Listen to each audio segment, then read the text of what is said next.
কুমারী মেয়ের প্রথম মাসিকের রক্ত। পুরুষদের যেরকম উত্তেজনার কারণে বীর্য বের হয়, মেয়েদের যে পদার্থটা আসে এটাকে রজ বলে।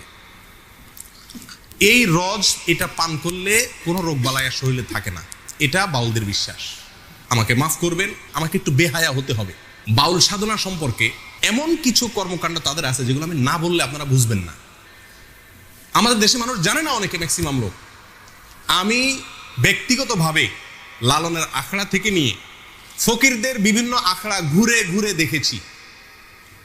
আমি নিজের অভিজ্ঞতার কথা আপনাদের কাছে চাপিয়ে দিতে যাব না, তাদের বই পুস্তকের আলোকে বলবো। আমি জানার জন্য তাদের বিভিন্ন আখড়া আখড়া ঘুরেছি। এইবার দেশে গিয়ে আমি কুষ্টিয়াতে গেছি।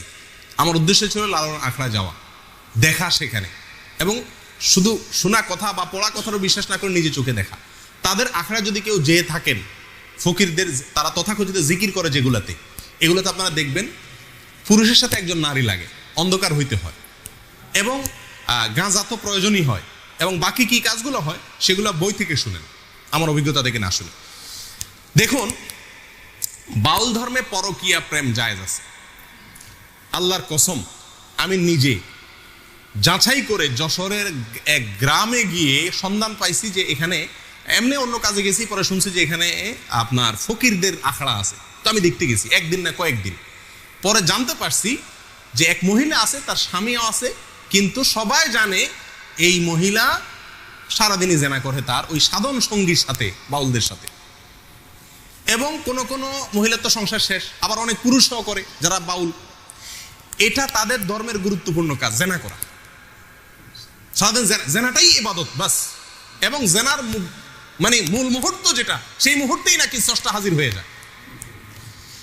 প্রিয়দিনী ভাইরা, বাউলরা মনে করে, আপনারা হয়তো অনেকে প্রথম শুনছেন, শুনে রাখেন, বাউলদের দৃষ্টিতে মানুষের শরীরের বিভিন্ন রোগ বালাই বারো হওয়ার জন্য একটা বিরাট বড় ওষুধ হলো মেয়েদের রজ পান করা। রজ বুঝেন কি?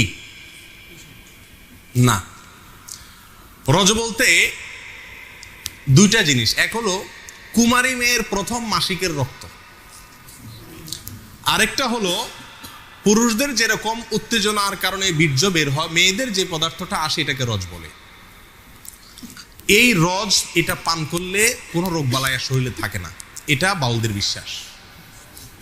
আরো শুনবেন, তারা বলে রোগ থেকে মুক্ত হওয়ার জন্য, বিভিন্ন রোগ থেকে, বড় বালা মুসিবত, অসুখ বিসুখ থেকে ভালো হওয়ার জন্য নিজের মুখ এবং মেয়েদের স্তনের দুধ পান করলে রোগ ভালো হয়। আরো শুনবেন, তারা বলে সমস্ত রোগ থেকে সর্বরোগের ঔষধ একসাথে যদি পাইতে চান তাহলে কি করতে হবে?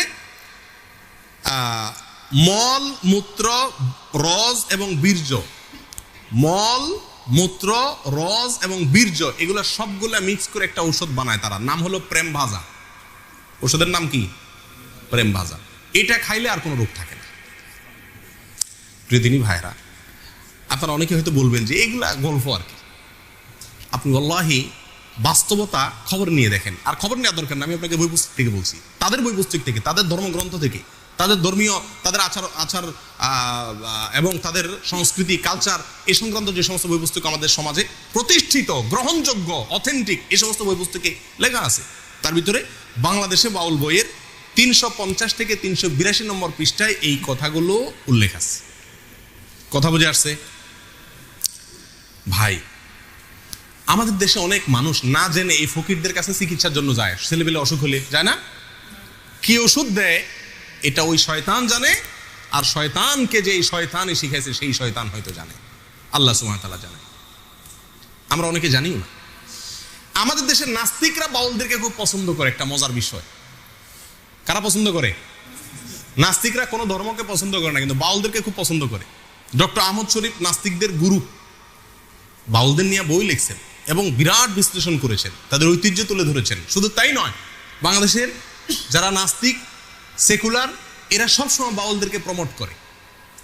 লালনের আখড়ায় 50 জন গাঁজা খাইছে, এটাকে সমস্ত মিডিয়া বা অনেক মিডিয়াতে খুব ফলাও করে প্রকাশ করে, আজকে লালনের এখানে ওরস হইতেছে, ওরস, গাঁজা খাইছে। লক্ষ লক্ষ মানুষের মাহফিল হয়, লক্ষ লক্ষ মানুষের ভালো কোনো কাজ হয়, সেটা কোনো মিডিয়াতে প্রচার করে না। কিন্তু ওই আখড়ায় গাঁজা খাইছে কয়েকটা, সেটারে সারাদিন টেলিভিশন নিউজে বলে। কেন নাস্তিকরা এত পছন্দ করে কেন? এর কারণ হলো এই বাউলদের তাদের যে কর্মকাণ্ড, এই কর্মকাণ্ড করে খোলাসা কথা কয়েকটা পয়েন্ট। নাম্বার 1 যেটা বললাম, দেহ নিয়ে সাধনা। দেহ নিয়ে সাধনা মানে যৌনতা, সোজা বাংলা। নাম্বার 2, আপনার যত নোংরা, বিষ্ঠা, নাপাক পৃথিবীর কোন ধর্মের মানুষরা যেগুলোকে পাক মনে করে না, হালাল মনে করে না, এই সমস্ত জিনিসগুলোকেও তারা শুধু হালাল আর পাকই না, এগুলা বিরাট ঔষধ মনে করে।